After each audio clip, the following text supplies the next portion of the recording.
entrevista de un ciclo que lleva por título La administración pública en otros textos, y es la idea de pensar, mirar, analizar, experimentar a la gestión estatal, a la gestión de las oficinas públicas, a partir de textos que están escritos en una clave literaria o poética y que buscan dar una idea, un matiz de esos espacios distinto a cómo habla un texto académico o un texto teórico.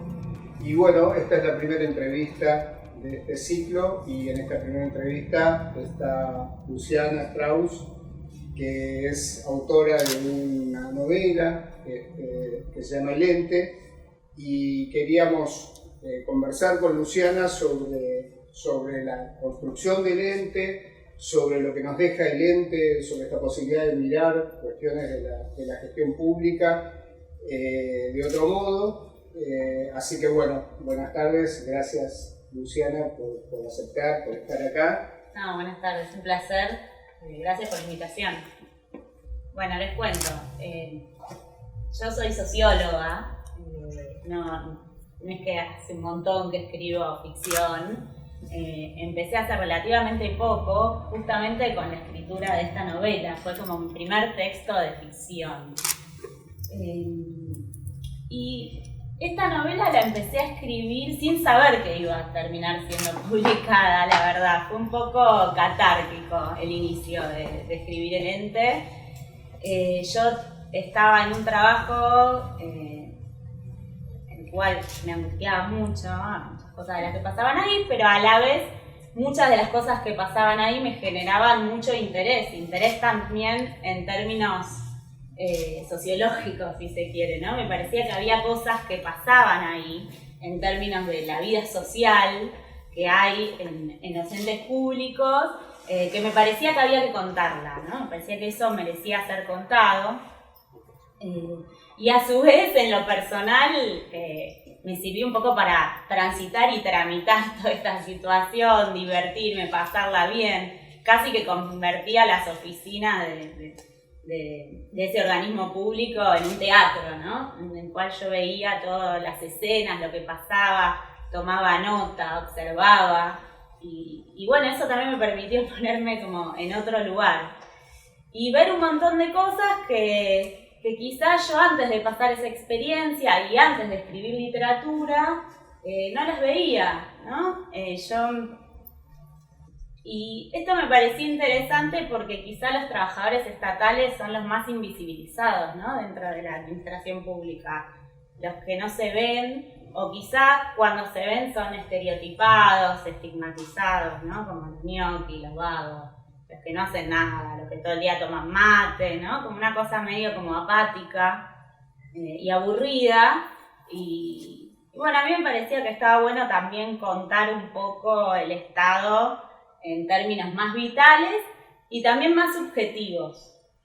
Bueno, hay que ver, o por lo menos yo me hago la pregunta, si en Argentina podemos pensar el Estado en términos kafkianos, en el sentido de una máquina, ¿no? Un aparato que oprime, que claro que todo eso está y está presente en la novela que escribí, pero me parece que también el Estado, o sea, son las personas que lo habitan, ¿no? Son los quilombos que tienen las personas que lo habitan, sus vínculos, sus negociaciones, incluso la rosca, ¿no? Este término que por ahí en general lo pensamos desde la política un poco peyorativamente, capaz lo podemos ver como una forma de construcción de vínculos sociales, ¿no? Una forma de sociabilidad. Y ahí, entonces, en relación, ya entrando un poco más en el relato, yo una primera cosa que había notado es, bueno, la presentación de los personajes, que aparece así muy inicialmente, muy claramente. Y me preguntaba si los personajes son arquetipos, ¿no? Como si uno pudiese armar una especie de saga mítica de lo que es un ente, y entonces la nueva, ¿no? La la que se está por jubilar, la más vieja, la más experimentada, el rosquero, ¿no? Bueno, eso. Sí, yo creo que claramente el ente tiene arquetipos. Esto que vos decís del rosquero, la nueva, la que se está por jubilar, la más antigua en el organismo público. Y fue algo con lo que luché mucho también, con los arquetipos, porque los arquetipos, por un lado están buenos porque permiten una cierta identificación. Hay mucha gente que leyó la novela y me decía, ¿qué ministerio es? Como que evidentemente, o sea, los personajes generaban empatía, generaban identificación. Entonces, por un lado eso está bueno, por otro lado corres el riesgo de simplificar y caer en estereotipos. Con lo cual es algo con lo que luché mucho y lo intenté, yo no sé si lo logré, que los personajes, además de que sean arquetipos, tengan su complejidad.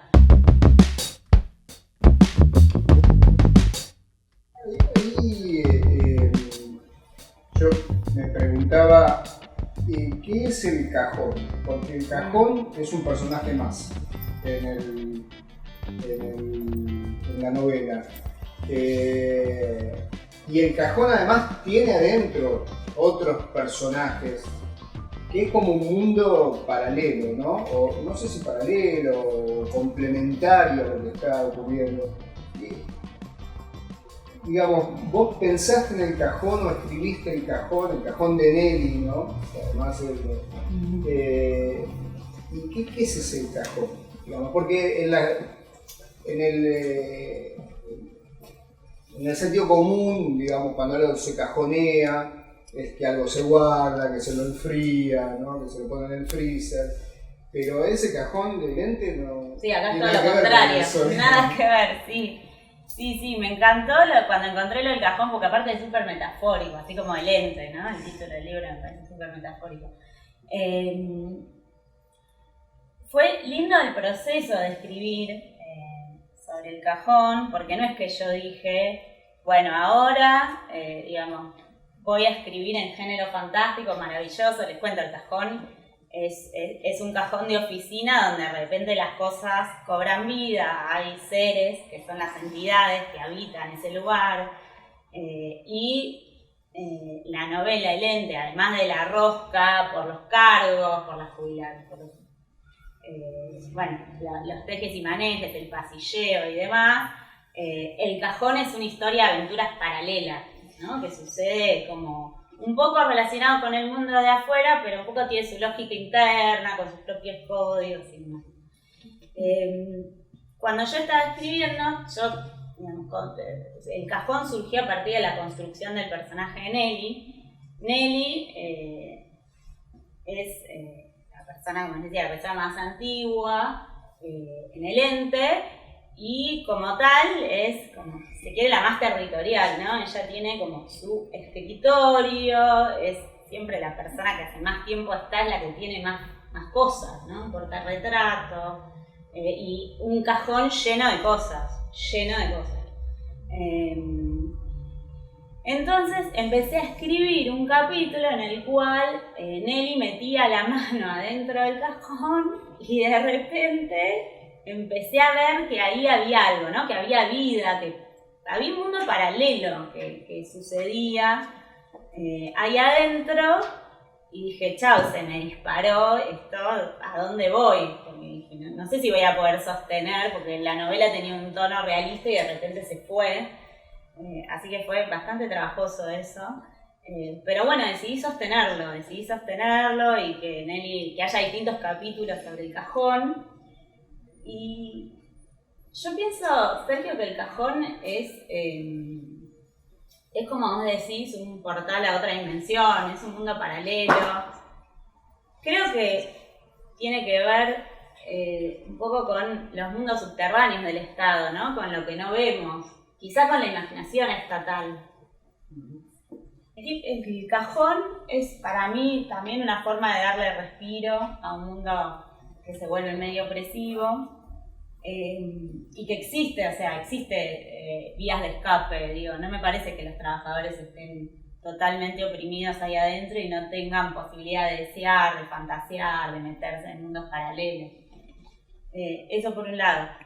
Y el otro tipo de fantástico, que un poco es el del final y también el de cuando los personajes bajan a la oficina del personal, que es como el infierno.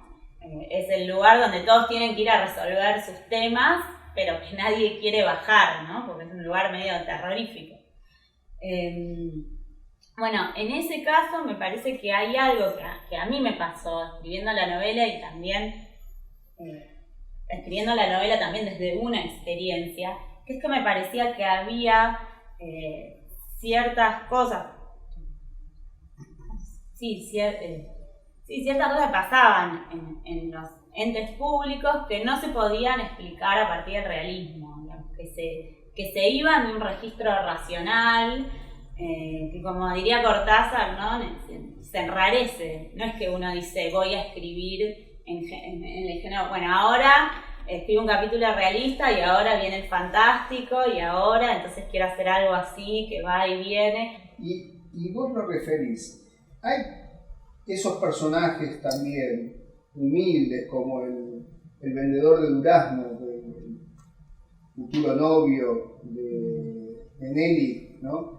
Que son, digamos, personas menores que no son de la oficina, pero están ahí muy presentes, ¿no? Eso, en la construcción de la novela, o sea, vos te aparecieron, pensaste que tenían que estar. Está buenísimo, sí. No, me hiciste pensar. Está bueno. Pero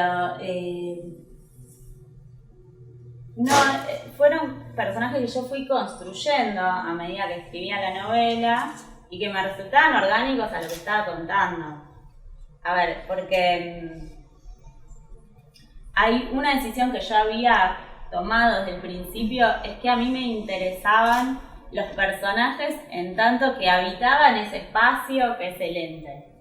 Porque eso me permitía a mí condensar todo lo que significaba ese ambiente, ese clima, esa atmósfera que sucedía ahí.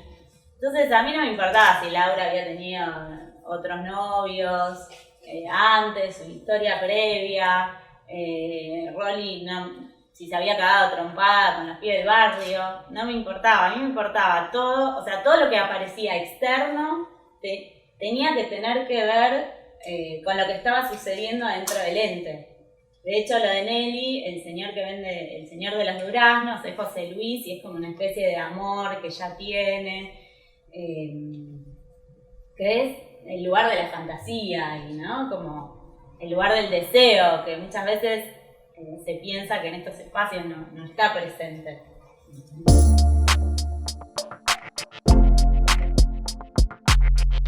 A mí, una cosa que me parece que es notable de la novela es poder dar cuenta de esos dos registros, ¿no? Y de la combinación de esas cuestiones, ¿no? Hay una cuestión, ya por lo menos para ir cerrando respecto del ente, que está muy presente, que vos la referiste, que es esta idea de sensualidad, ¿no? Que casi siempre se piensa estos ámbitos como algo lo más alejado de eso, inclusive se habla de la sensualidad del poder, esas metáforas así, que se dio, pero acá hay relaciones sexuales, hay celos, hay fantasías, como decías, enamoramientos de Nelly. Ese también es un punto de quiebre o de diferenciación respecto de miradas que hay sobre lo público, digamos, que me parece que aporta la novela, ¿no? Vos como, digamos, cuando pensabas en eso, como... Sí, no, estoy totalmente de acuerdo con lo que decís. Lo que sí no fue algo que yo busqué, que dije, es algo que yo percibía y una vez que lo escribí, lo empecé a pensar de esa manera. Dije, Sí, pero pará, porque el Estado supuestamente, o sea, está la caricatura, ¿no?, del empleado público de Vasalla, ¿no?, que está ahí con el mate, no pasa nada, como la idea de que en el Estado no pasa nada, y a mí me parecía que no, o sea, pasa de todo, como en cualquier ámbito social, o sea, si uno no entra y no se sumerge en serio, tiene prejuicios, pero cuando entras te das cuenta que pasa de todo, que cogen, que como decías, tienen celos, seducción. ¿Qué me decías que era? Incluso era... se habla de la seducción del poder. Está buena esa idea porque en general, claro, la mayor parte del imaginario por ahí que tenemos de la seducción del poder, que tiene que ver con las películas, ¿no?, que siempre es sobre la gente, sobre los que están arriba, los políticos. Y el poder también circula entre los de abajo, o sea, no solo entre los de arriba. Y eso también genera seducción, ¿no? La rosca no es solo la rosca política de los de arriba, también es la rosca de los laburantes y eso es súper seductor. Y por lo menos para cerrar esta parte, tiene que ver con el ente. No sé si decir, si tuvieses que resumir, pero digamos, por lo menos dar así como tres líneas fuertes de lo que el ente coloca como cuestión. Estuvimos hablando de eso, pero digo, a los fines de subrayarlo en todo caso. Primero mirar al Estado desde los vínculos humanos y no solo desde las políticas públicas o desde el Estado como aparato y sus dispositivos. En segundo lugar, mirar al Estado como creo que vos me planteaste en una charla que tuvimos antes, erotizado, ¿no? No pensar que el Estado es algo chato, que no tiene vida, pensar al Estado como un espacio de administración pública, que está la materia de administración pública, no hay que olvidar, como un espacio de mucha vitalidad. Y tercero, me dijiste 3, yo digo 3, así respondo. Van a ser 4. No, está bien, sí. Y el tercero, que el Estado... pensar que podemos mirar a los organismos públicos, a la administración pública, pensarlas en un registro que tiene que ver con la realidad, pero que también al mismo tiempo se escapa de la realidad, ¿no? De pensar también en otras dimensiones que nos llevan la vida pública, la vida en un organismo público. Quedan dos cuestiones que a mí me gustaría, Luciana, aprovechando que estás acá, que miremos para cerrar esto. Primero es primero, invirtiendo por ahí el orden que estaba previsto, es si vos conocés otros textos. Antes dijiste que hay como una literatura del Estado, de la administración pública, no académica, ¿no? Sí, seguramente. Si vos tenés otros textos para recomendarnos, para decir, bueno, ¿no? Eso por un lado. Bueno, Kafka sin duda, número 1 de lo que tienen que leer, el proceso, el castillo, los cuentos. Después yo leí unos cuentos en esto de también ir escribiendo sobre el trabajo estatal y la administración pública. Hice una búsqueda un poco de bibliografía, suena re académico, pero viste que los que nos dedicamos también a la academia es como decimos, bueno, hay que hacer el estado del arte y tenés que leer todo. En general, un escritor, una escritora, la búsqueda, eso también me pareció interesante, es como un poco diferente, a veces no es tanto por tema, sino por el registro, por si es narrado en primera, en tercera persona. Y entre esa búsqueda encontré unos cuentos que se llaman Cuentos de Oficinas de Mariani, un clásico de los años 30, que está buenísimo. Después, Alt también tiene algo, sobre todo el trabajo, que se puede rescatar. Después, ¿qué más? Sacomano tiene una novela que se llama El Oficinista, también. Y después, algo que a mí me sirvió mucho, eso sí me inspiró y estuvo bueno, fue un libro de Gamerro que se llama La aventura de los gustos de Eva, donde tiene un capítulo donde está escenificada una asamblea. Yo también tengo un capítulo que está en una asamblea, ¿no? Los capítulos son un poco en distintos espacios, como que se fueron construyendo primero en espacios y después fui encontrando la trama. Pero uno es en el comedor, otro es en la asamblea, otro es en la dirección del personal, en el infierno, otro en la terraza.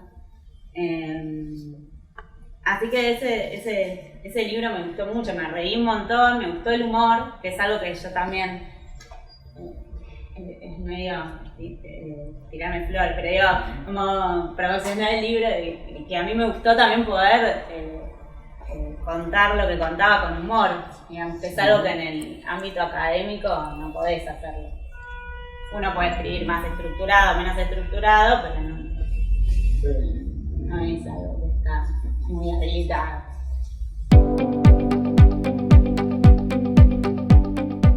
¿Cuál es tu mirada hoy sobre el Estado, la gestión pública?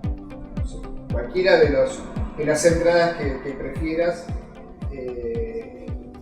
porque digo, y adelanto esto, yo pensaba, leyendo el ente, en algunos trabajos de colegas tuyas como Lucina Perlmutter, sí, sobre la burocracia plebeya, esa idea que no está, que tiene que ver con el tema del acortamiento de las distancias y demás, pero bueno, me parece que hay miradas también, como vos referías antes, ¿no? Dejar de mirar la cúspide, digamos, sí, para mirar otras cuestiones.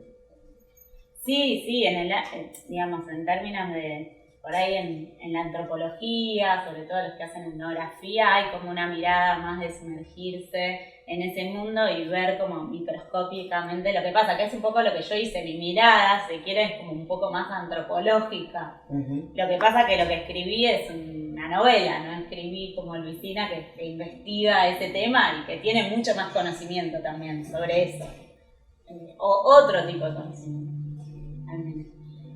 No, y sobre la gestión pública o el Estado, quizá algo que noto y que me pasaba también, que dialogaba un poco con esto cuando escribía el ente, es que me parece que hay como una mirada del Estado que es o súper positiva, o sea, como que todo lo que sale del Estado, de la administración pública es bueno, o una mirada súper negativa, peyorativa, como que el Estado esto es lo viejo, lo aniquilado, lo muerto, ¿no?